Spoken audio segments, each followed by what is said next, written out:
हमने पढ़ा है active to passive assertive sentence में कैसे बनाते हैं। एसर्टिव सेंटेंस में दो पार्ट के बारे में बताया था, एक अफर्मेटिव फॉर्म और दूसरा नेगेटिव फॉर्म। दोनों ही फॉर्म में जो सेंटेंस आते हैं उनको हम कैसे पैसिव बनाते हैं, तो ये हमने पूरे डिटेल में अच्छे से समझ लिया है दोस्तों। आज एक्टिव टू पैसिव में इंपरेटिव सेंटेंस जो होता है वो इंपरेटिव सेंटेंस के जो सेंटेंस होते हैं उनको एक्टिव से पैसिव कैसे बनाते हैं। तो दोस्तों इसके कुछ रूल्स हैं, आपको समझने होंगे। तो सबसे पहला, अगर प्लीज, सर और काइंडली, अगर कोई सेंटेंस प्लीज, सर, काइंडली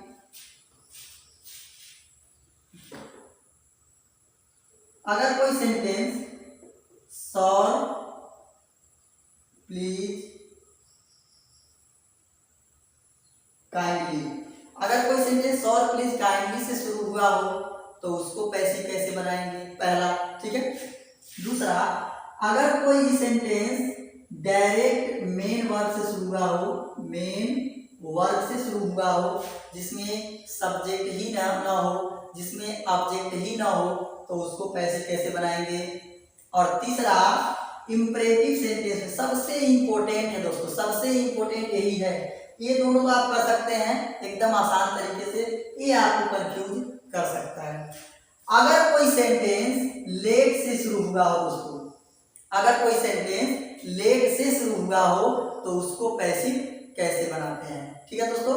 तो अब हम शुरू करने से पहले थोड़ा सा और इसके बारे में जान लेते हैं कि जो इंपरेटिव सेंटेंस होते हैं दोस्तों, तो इंपरेटिव सेंटेंस में तीन चीज किया जाता है। जैसे पहला, इंपरेटिव सेंटेंस का मतलब यही होता है आज्ञासूचक वाक्य, आज्ञासूचक वाक्य होता है, ठीक है।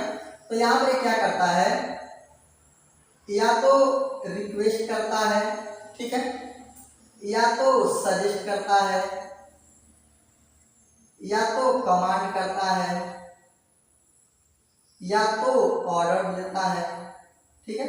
तो हम कंडीशन के हिसाब से दोस्तों, क्या कंडीशन है उस सेंटेंस में, क्या कंडीशन है, उस कंडीशन के हिसाब से हम क्या करेंगे, रिक्वेस्टेड, सजेस्टेड, कमांडेड, ऑर्डर का प्रयोग करेंगे दोस्तों, ठीक है। ये हमारा बेसिक एक इंफॉर्मेशन था, इससे कोई खास फर्क पड़ने वाला नहीं है, क्योंकि जब हम सेंटेंस को पढ़ेंगे तो ऑटोमेटिक आपको मालूम हो जाएगा कि कहना क्या चाहता है, इसकी बात कहने का तरीका क्या है, ठीक है। तो चलिए कुछ एग्जाम्पल के माध्यम से समझने का प्रयास करते हैं। तो एग्जाम्पल जो होते हैं दोस्तों, एग्जाम्पल से पहले मैं एक बात बता दूं, एग्जाम्पल से पहले कुछ रूल्स बता दूं कि अगर सर, प्लीज या काइंडली से कोई सेंटेंस शुरू हुआ है तो पैसिव बनाते समय दोस्तों बस हमको लिखना होता है यू आर रिक्वेस्टेड टू, बस दोस्तों इतना ही लिखना होता है। और बाकी बचे सेंटेंस को जैसे है वैसे उतार देते हैं, पैसिव बन गया, कितना आसान है ना। अगर कोई सेंटेंस सर, प्लीज, काइंडली से शुरू हुआ हो तो हम उसको हटा देंगे, इसको क्या कर देंगे, हटा देंगे, इतना, इसमें से कोई भी एक होगा तो उसको हटा देंगे। हटाने के बाद दोस्तों हम उसी के जगह पर लिख देंगे यू आर रिक्वेस्टेड टू, और बाकी बचे सेंटेंस को जैसे है वैसे उतार देंगे, हमारा पैसिव कंप्लीट हो गया। कोई समस्या बिल्कुल नहीं, इतना आसान सेंटेंस तो आपको बनाना बिल्कुल आना चाहिए। अब मैं इसका एक एग्जाम्पल बताता हूं, तब आगे बढ़ते हैं। जैसे please help me, please help me, please help me. तो जब हम किसी सेंटेंस में सर, प्लीज, काइंडली का प्रयोग करके किसी से कोई बात कहते हैं तो हमारा क्या होता है दोस्तों, रिक्वेस्ट होता है ना। तो रिक्वेस्ट होता है, इसीलिए क्या करेंगे, रिक्वेस्टेड का प्रयोग करेंगे, समझ में आ गया। तो प्लीज को हटा देना है, इसमें से कोई भी एक दिया होगा उसको हटा देना है, और उसी के जगह लिख देना यू आर रिक्वेस्टेड टू, क्या लिख देना दोस्तों, यू आर रिक्वेस्टेड टू। अब बाकी बचे सेंटेंस को उतार देना है, हेल्प मी, हमारा पैसिव कंप्लीट हो गया। ये हमारा एक्टिव था, ये हमारा पैसिव बन गया। आसान है ना दोस्तों, आसानी से आप कर सकते हैं। एक और देख लीजिए, kindly help the poor, kindly help the poor, ठीक है। तो यहाँ पर क्या दोस्तों, काइंडली, तो तीनों में से एक आ गया, यहाँ पर हटा देना है, इसको हटा के ये लिख देना है, you are requested to help the poor, ठीक है। You are requested to help the poor, बस इतना ही। तो इस तरह से दोस्तों ये हमारा सॉर प्लीज काइंडली में पैसिव बनाया जाता है। आशा करता हूं यहां तक आप अच्छे से समझ गए होंगे। अब चलते हैं मेन वर्ब की तरफ, ठीक है, मेन वर्ब की तरफ। अगर कोई sentence direct main verb plus objects ऐसे शुरू हुआ हो, मतलब शुरू में मेन वर्ब दिया हो और उसके बाद ऑब्जेक्ट दिया हो, तो इसको पैसिव कैसे बनाएंगे दोस्तों। तो इसको पैसिव बनाते समय दोस्तों आपको याद ये रखना है कि पहले लगा देना है लेट, उसके बाद ऑब्जेक्ट लिख देना है, उसके बाद बी लिख देना है, उसके बाद B3 लिख देना है। इसी एक रूल से आप इसको आसानी से बना सकते हैं। कैसे, अब जैसे मान लीजिए मैंने लिखा open the door, open the door, open the door, दरवाजा खोलो, दरवाजा खोलो। तो हम क्या कर रहे हैं दोस्तों, ऑर्डर दे रहे हैं ना उसको, है ना, आज्ञा दे रहे हैं, दरवाजा खोलो, ऑर्डर दे रहे हैं, ठीक है ना। तो ओपन द डोर, तो हम क्या करेंगे, ध्यान से देखिएगा दोस्तों, ये डायरेक्ट किससे शुरू हुआ है, ओपन, मेन वर्ब से। ओपन का मतलब खोलना, तो खोलना के अंत में ना आ गया तो हमारा मेन वर्ब है ना। तो ये सेंटेंस डायरेक्ट मेन वर्ब से शुरू हुआ है, इसलिए जब पैसिव बनाएंगे दोस्तों, जब हम पैसिव बनाएंगे तो शुरू में लिख देंगे लेट, ठीक है, उसके बाद लिखेंगे the door, let the door, ये हमारा ऑब्जेक्ट हो गया, ये हमारा लेट हो गया, तो लेट हो गया, ऑब्जेक्ट हो गया। अब क्या लगाएंगे, बी, तो लगा दीजिए बी। अब बी के बाद B3, तो इसी ओपन को बना दीजिए B3 open. Let the door be open, let the door be open, हमारा पैसिव कंप्लीट हो गया। कठिन है दोस्तों, बिल्कुल कठिन नहीं है, ये वाला बिल्कुल कठिन नहीं है। हाँ थोड़ा सा ये कंफ्यूज कर सकता है, लेकिन मैं कंफ्यूज होने नहीं दूंगा दोस्तों, एकदम आसानी से और बारीकी से हम लोग समझेंगे। चलिए एक और देख लेते हैं, close the window, close the window कह रहा है खिड़की बंद करो, है ना, खिड़की बंद करो।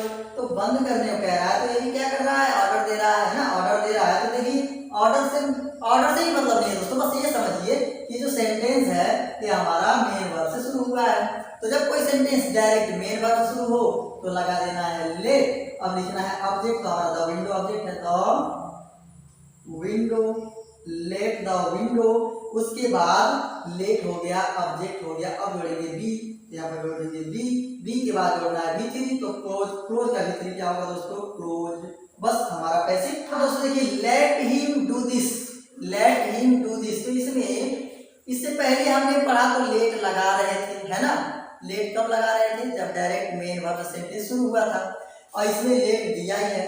तो इसमें लेट दिया है तो कुछ करना नहीं है दोस्तों, बस हम लिख देंगे लेट, और इतना याद रखिएगा जो ऑब्जेक्टिव फॉर्म में है, जो ऑब्जेक्ट के रूप में है, जब हम उसको लिखेंगे तो वो ऑब्जेक्ट के ही रूप में लिखा जाएगा, क्योंकि जब हम उसको हम लिखेंगे तो वो ऑब्जेक्ट की जगह पर रखेंगे, तो जब ऑब्जेक्ट की जगह पर रखेंगे तो जो फॉर्म है वही फॉर्म रहेगा, उसको में कोई बदलाव नहीं होगा। तो लेट का हमने लेट लिख दिया, और ऑब्जेक्ट हमारा दिस है तो हम लिख देंगे दिस, लेट दिस। अब ये B1 है तो हम लगाएंगे बी, तो लेट दिस बी, और B3, इसको B3 बनाए क्या हो जाएगा, डॉन हो जाएगा, done, let this be done, उसके बाद लगा देंगे बाई, और हिम का दोस्तों अभी कहा फॉर्म नहीं बदलता है तो हिम ही रहेगा, let this be done by him, let this be done by him, इस तरह से बनाते हैं। आगे देखिए लेट देम प्ले क्रिकेट, तो लेट को हम लेट लिखेंगे, ठीक है, और यहाँ पर क्रिकेट है तो हम यहाँ पर लिख देंगे क्रिकेट, लेट क्रिकेट। अब दोस्तों ये प्ले B1 है तो लगाएंगे बी, और इसको बनाएंगे B3, क्या हो जाएगा प्लेड हो जाएगा, बाई लगाएंगे और देम का फॉर्म बदलेगा नहीं तो देम को हम देम लिखेंगे। तो let cricket be played by them, ऐसे करके दोस्तों बनाते हैं लेट का सेंटेंस वाला पैसिव वॉइस। ठीक है, आगे देखते हैं। Let me come in the house, let me come in the house, तो लेट का लेट रहेगा और इन द हाउस हमारा ऑब्जेक्ट है तो इन द हाउस। ठीक है, लेट इन द हाउस। अब दोस्तों ये गिवन है तो लगाएंगे बी, यहाँ पर कॉम का भी थ्री कॉम ही होगा, बाई लगाएंगे और यहाँ मी है तो मी का फॉर्म नहीं बदलेगा, मी हो जाएगा। तो let in the house become by me. तो दोस्तों 1 2 3 मैंने यहाँ पर 3 एग्जाम्पल सेम तरीके से बताया। अगर इस तरह का सेंटेंस कहीं आप पाते हैं तो आप आसानी से बना सकते हैं। अगर एक बार वीडियो समझ में ना आया दोस्तों तो मैं रिक्वेस्ट करता हूँ उसको 2 बार 4 बार 5 बार देखिए। अगर आप पढ़ना चाहते हैं, कुछ सीखना चाहते हैं तो। अगर सीखना नहीं चाहते हैं, पढ़ना नहीं चाहते हैं तो बेकार का वीडियो देखने से कोई फायदा नहीं है। मेरे वीडियो को सीख करके आप छोड़ सकते हैं, कोई दिक्कत नहीं होगा। चलिए यहाँ पर देखिए, don't do this, don't do this, यहाँ पर ये मत करो, ये मत करो। ये क्या कर रहा है दोस्तों, ये ऑर्डर भी दे रहा है, ठीक है ना, ऑर्डर भी दे रहा है और सजेस्ट भी कर रहा है ना, ऑर्डर भी दे रहा है और सजेस्ट भी कर रहा है, समझ रहा है। जो सेंस निकलेगा उसी हिसाब से पैसिव बनाना है। तो लेट के बाद लिखेंगे दिस और यहाँ पर नॉट है दोस्तों, यहाँ लिखेंगे नॉट। इसमें जोड़ देना क्या है दोस्तों, टू प्लस बी जोड़ देना है, टू बी। तो let this not to be और टू का भी थ्री बना देना, क्या हो जाएगा, डॉन हो जाएगा।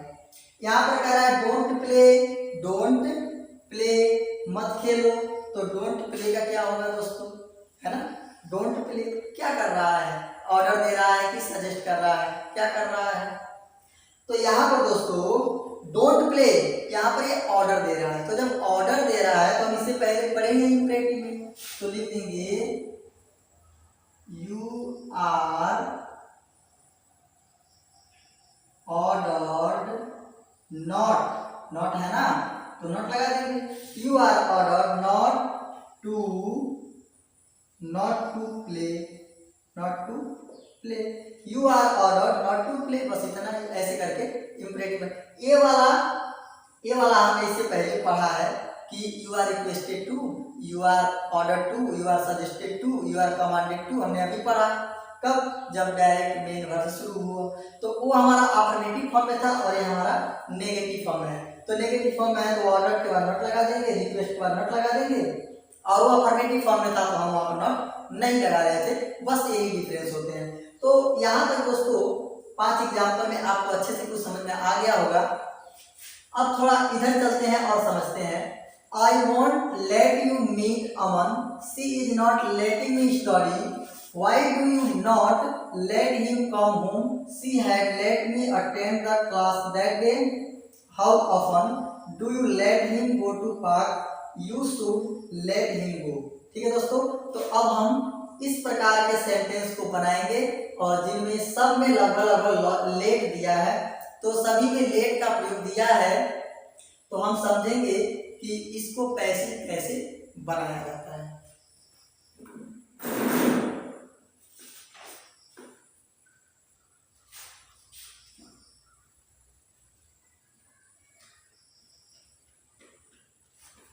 तो दोस्तों यहाँ पर देखिए, आई हमारा सब्जेक्ट है और यू हमारा ऑब्जेक्ट है ना, सब्जेक्ट और ऑब्जेक्ट, ठीक है।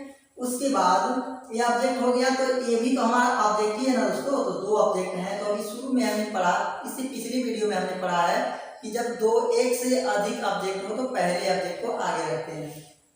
तो यू हमारा आगे हो जाएगा, यू ओंट है तो लिख देंगे यू ओंट। और देखिए दोस्तों, लेट हमारा एज अ V1 काम कर रहा है, V1 के तौर पर काम कर रहा है, इसीलिए V1 के आगे एक एक्सिलरी वर्ब दिया है ना। विल का नेगेटिव फॉर्म वांट होता है, तो एक्सिलरी वर्ब दिया है तो हम लगा देंगे be, you want be let, let. और अब यहाँ पर दोस्तों आपको एक बात सीखनी है कि जब भी हम लेट का प्रयोग करेंगे तो याद रखिएगा जो दूसरा ऑब्जेक्ट है उसको पहले हम उतार लेंगे। लेट मीट अमन तब जाके हम लगाएंगे बाई और आई का हो जाएगा मी। तो यहाँ आपने नया क्या सीखा दोस्तों कि जब कभी भी लेट का प्रयोग करेंगे तो जो दूसरा ऑब्जेक्ट होगा, कहने का मतलब जो ऑब्जेक्टिव मेन वर्ब होगा, मतलब मेन वर्ब तो होगा लेकिन वो कहाँ होगा, ऑब्जेक्ट के तौर पर, तो हम पहले उसको आगे रखेंगे, उसके बाद हम बाई प्लस सब्जेक्ट को ऑब्जेक्ट बनाएंगे। ठीक है, अच्छा ठीक है, नहीं समझ आया तो इसको देखिए, she is not letting me study, तो यहाँ पर मी हमारा ऑब्जेक्ट है, सी हमारा सब्जेक्ट है, तो मी का हमारा हो जाएगा आई। ठीक है ना, यहाँ पर इजमार है तो आई में हमेशा एम लगता है, नॉट है तो नॉट लगेगा, है ना, और लेटिंग हमारा बिफोर है ना, तो बिफोर क्या लगाएंगे, बी वर्ब में बिंग लगाएंगे, यहाँ पर लिखेंगे बिंग। अगर दोस्तों आप नए हैं, इस वीडियो को पहली बार देख रहे हैं, तो इसी से जस्ट पहले एक वीडियो बनाया हूँ, उसमें पूरे डिटेल में बी वर्ब को समझाया गया है और उसमें कुछ पैसिव वॉइस बनाया गया है, पहले उसको देख लीजिए, उसके बाद इस वीडियो को देखिएगा, 100% आपको लिखना और बोलना दोनों आ जाएगा। ठीक है दोस्तों, तो चलिए आई एम नॉट बिंग हो गया, उसके बाद लेट को बनाएंगे V3, तो लेट का V3 लेट ही होता है दोस्तों, तो यहाँ पर हम लिखेंगे लेट। अब देखिए दोस्तों, लेट लिखने के तुरंत बाद जो हमारा ये ऑब्जेक्टिव मेन वर्ब है, इसको हमें लिखेंगे स्टडी, स्टडी, उसके बाद लगाएंगे बाई, और बाई के बाद यहाँ सी है तो सी का क्या हो जाएगा दोस्तों, हॉर हो जाएगा, तो I not being let study by क्या है, हॉर। ठीक है, इस तरह से हम डिफिकल्ट से डिफिकल्ट सेंटेंस को भी पैसिव वॉइस बना सकते हैं बिना किसी कंफ्यूजन के दोस्तों, बस थोड़ा सा ध्यान देना है, अगर थोड़ा सा ध्यान देते हैं तो आप आसानी से बड़े डिफिकल्ट से डिफिकल्ट सेंटेंस को आसानी से बना सकते हैं। ठीक है, चलिए और एग्जाम्पल देखते हैं। यहाँ पर कह रहा है why do you not let him come home, दोस्तों यहाँ पर वाई दिया है, मतलब WH वर्ड फैमिली से आया है, WH फैमिली से आया है ना, तो WH क्वेश्चन है, तो WH क्वेश्चन है तो हम WH क्वेश्चन में ही लिखेंगे दोस्तों, याद रखिएगा, तो हम वाई को वाई लिखेंगे। ठीक है, अब देखते हैं सब्जेक्ट कहाँ है, ऑब्जेक्ट कहाँ है, सब्जेक्ट हमारा ये रहा, ऑब्जेक्ट हमारा ये रहा, है ना, तो हिम है तो इसको आगे करेंगे तो ही होगा ना दोस्तों, तो बताइए यहाँ पर डू है तो EJMR लगाना पड़ेगा नहीं, क्योंकि हमने पढ़ा है कि डू हो या डॉज हो तो इज एम आर लगता है, और डीड हो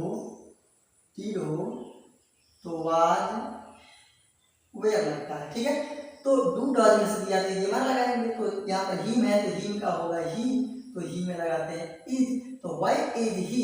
ठीक है, वाई इज ही। अब उसके बाद समझिए दोस्तों, अब उसके बाद हम क्या करेंगे, V3 बनाएंगे, तो लेट का V3 लेट होगा, तो वाई इज ही लेट। ठीक है ना, तो यहाँ पर देखिए दोस्तों, नॉट दिया है तो हम लिख देंगे नॉट, वाई इज, सॉरी दोस्तों यहाँ पर थोड़ा मिस्टेक हो गया, वाई इज ही यहीं पर लगा देंगे हम not, why is he not let, V3 है लेट हमारा, है ना, लेट। अब उस लेट लगाने के तुरंत बाद जो दूसरा ऑब्जेक्टिव पार्ट होता है उसको उतार देते हैं, कम होम। ठीक है, कम होम, उसके बाद बाई लगाएंगे, और यहाँ पर दिया है यू तो हम लिख देंगे यू, क्योंकि यू का फॉर्म यू ही होता है ना, तो why is he not let come home by you.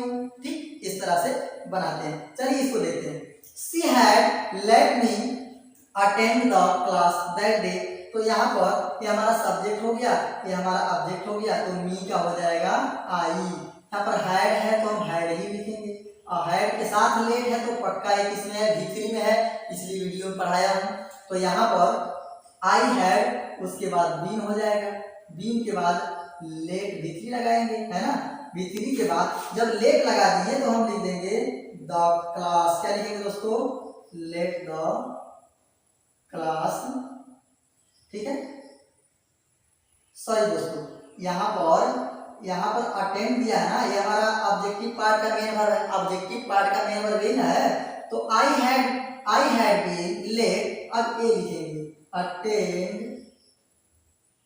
Attend the class, और एक टाइम है दोस्तों, याद रखना टाइम को हमेशा पीछे लिखते हैं, तो I had been let attended the class, attend the class, उसके बाद लिखेंगे दोस्तों बाई, और सी का क्या हो जाएगा और अब टाइम को लास्ट में उतार दीजिए दोस्तों, दैट डे। तो हमारा पैसे क्या बना दोस्तों, I had been let attend the class by her that day. इस तरह से दोस्तों पैसे बनाते हैं। इसी टाइप के क्वेश्चन दोस्तों आपको फंसाएंगे, और अगर आपको आइडिया मिल जाएगा तो आप बिल्कुल नहीं फंसेंगे, और जब नहीं फंसेंगे दोस्तों तो इसके आगे पैसे होते ही नहीं है ना, इसके आगे पैसे होते नहीं है। और कुछ और बचे हैं वो भी मैं बताने वाला हूं, तो पूरे डिटेल में आप समझ लीजिए, 2-3 वीडियो है, अच्छे से देख लीजिए। आपको पैसे से बिल्कुल भी डर नहीं लगेगा। आप कहीं पर भी किसी भी सेंटेंस को देख रहे खड़ा के बोल देंगे दोस्तों इसका पैसे ये होगा, लेकिन आपको थोड़ा सा टाइम गंवाना पड़ेगा दोस्तों, थोड़ा सा टाइम देना पड़ेगा, और टाइम देने के बाद ही दोस्तों कुछ सीख सकते हैं। ठीक है, तो चलिए आगे देखते हैं। How often do you let him go to park. ठीक है, इसमें भी तो लेट है दोस्तों, तो हम लेट का ही प्रयोग कर रहे हैं, तो चलिए इसको भी बनाते हैं, कैसे बनेगा। हाउ ऑफन, ये हमारा डैश वर्ड का फैमिली है, तो जैसे हम इसे उतार देंगे, हाउ ऑफन। ठीक है, यहाँ पर डू है तो हम इज मार लगाएंगे ना, पहले सब्जेक्ट देखेंगे, सब्जेक्ट है हिम, तो हिम का ही होता है तो हम इज लगाएंगे। हाउ ऑफन इज ही, अब ही लिखेंगे, हिम का ही होगा। हाउ ऑफन इज ही, और उसके बाद डू का विपरीत क्या होगा, सॉरी ये तो डू का इजमार हो गया, और यहाँ पर हिम का ही हो गया। अब हमारा लेट है तो लेट का विपरीत लेट ही होगा। अब लेट लिखने के तुरंत बाद ये लिख देना go to park, go to park. उसके बाद उसको बाई लगा देना है, और यू का फॉर्म यू ही होता है ना।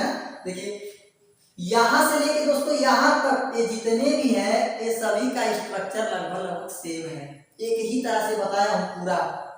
थोड़ा सा सेंस लगाएंगे तो आपको मालूम होगा कि लेट के बाद हम जो दूसरा ऑब्जेक्ट है उसी को लिख रहे हैं, बाकी सब तो हमको बनाना आता ही है ना, तो इतना आपको याद रखना पड़ेगा। याद रखिए, you should let him go. You should, अभी मैंने कहा दोस्तों कि मॉडल वर्ब के साथ भी लेट का प्रयोग हो तो कैसे करते हैं। ये मॉडल वर्ब हमारा है ना शुड, उसके बाद यहाँ पर लेट दिया है, हिम को दिया है, तो लिखेंगे हिम का क्या हो जाएगा, ही शुड, क्योंकि जो मॉडल वर्ब होते हैं वो सेम रखे जाते हैं। ठीक है ना, मॉडल वर्ब में कोई चेंजेस नहीं होते हैं, क्योंकि उनके कोई क्राइटेरिया नहीं होते हैं, वो सबके लिए बराबर काम करते हैं। तो ही शुड, उसके बाद ही शुड। अब याद रखना दोस्तों जब मॉडल वर्ब आएंगे तो 2+b लगाते हैं, 2+b, तो सॉरी 2 नहीं +b लगाते हैं। मॉडल वर्ब यहाँ पे देते हैं। जब दोस्तों सेंटेंस में शुड आए तो याद रखना है हमको वहां पर पैसिव बनाना है, बी का प्रयोग करते हैं। इसके बाद मैं जस्ट वही बताने वाला हूं, आप लोग ध्यान दीजिएगा। He should be let, he should be हो गया लेट। अब ये हमारा जो दूसरा ऑब्जेक्ट है हम लिख देंगे गो, उसके बाद बाई लगाएंगे, और यू है तो हम यू लिख देंगे ऐसे। तो ही should be let go by you, he should be let go by you. अब बताइए दोस्तों इस तरह के सेंटेंस का यूज करके आप अंग्रेजी बोलना सीख जाएं तो बताइए आपका प्रेज होगा कि नहीं होगा, आपका प्रशंसा होगा कि नहीं होगा। बिल्कुल होगा, सुनने वाला आपका प्रशंसा करेगा, वाओ कितना अच्छा बोल रहा है, कितनी फ्लुएंटली इंग्लिश बोल रहा है। आपका पर्सनालिटी दोस्तों बढ़ जाएगा। तो अगर आप अपना पर्सनालिटी को बढ़ाना चाहते हैं, अगर आप इंग्लिश में इम्प्रूवमेंट करना चाहते हैं दोस्तों, तो आज से ही प्रयास करना शुरू कर दें और छोटे से छोटे सेंटेंस को समझना शुरू कर दें, तो आप 100% कुछ ही दिनों में एक अच्छा स्पीकर, इंग्लिश स्पीकर बन सकते हैं, अच्छा स्पीकिंग कर सकते हैं दोस्तों। ठीक है, लेकिन स्पीकिंग करने से पहले आपको बहुत सारी बातें समझनी पड़ेंगी, बहुत सारे पॉइंट्स ऑफ व्यू से देखने पड़ेंगे, क्योंकि सेंटेंस एक ही होता है लेकिन बोलने का तरीका बहुत सारे होते हैं। ठीक है ना, तो चलिए यहाँ तक आपने समझ लिया लेट का प्रयोग। तो अगली वीडियो में दोस्तों मैं आपको बताने वाला हूँ इन्फिनिटिव का प्रयोग करके पैसिव कैसे बनाते हैं, मॉडल वर्ब का प्रयोग करके पैसिव कैसे बनाते हैं। हम 2 टॉपिक पे एक वीडियो में पढ़ने वाले हैं दोस्तों। अगर आपको ये वीडियो पसंद आया दोस्तों तो मेरे चैनल को सब्सक्राइब कर दें, ताकि मुझे भी मोटिवेशन मिले कि मैं भी थोड़ा सा और आगे बढ़ के और बेहतर से बेहतर जानकारी आपको दे सकूं और आपको मैं हेल्प कर सकूं दोस्तों। ठीक है, तो अगर पसंद आया तो सब्सक्राइब जरूर कर दें। धन्यवाद दोस्तों।